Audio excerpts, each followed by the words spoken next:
Hey YouTube, it's Storm Shadow here, and today may gagawin ako na para ito dito sa crush ko kasi dinare ako ng kapatid niya.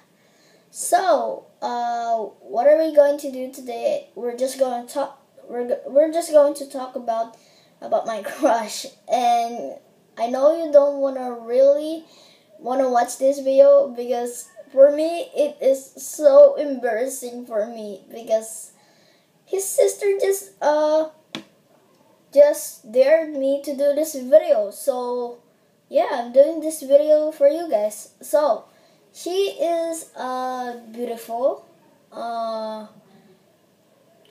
much smart, but I'm okay with that. And also I will not be arguing with her, or hindi ako mag-ano sa kanya, yung parang nag-hangout siya sa mga guys. Hindi ako madadaling maging jealous or something.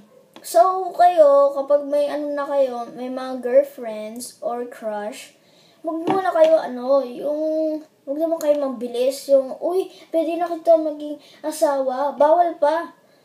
Eto, crush ko lang siya, pero gusto ko pa rin siya. Pero hindi ko alam kung gusto niya talaga ako. Nananervous nga ako kapag pinanood niya itong video. And tsaka kapag pinapanood mo na itong video, crush ko, sorry na ginawa ko ito. O nga pala, yung pangalan ng crush ko ay, boop, sorry. Hindi ko siya pwede sabihin sa inyo. I can't say her name because her sister said, Don't say my sister's name. Wag mo siya sabihin yung pangalan niya sa YouTube or something. So, i-share ko yata ito sa social media or Facebook only. Well, so, yung sinabi ko siya yung crush, mga Wednesday, yon, sinabi ko na crush ko siya, o kaya binasa niya lang yung diary ko. So, I wrote that in my diary and said, Dear diary, I have feelings for Kale. And, oh my god, I said her name. Oh, fudge. I'm so stupid. Okay, so her name is Kale. She's a very nice person. She's not usually angry with me. I'm just shy at her every time when I get to talk to her or something like that.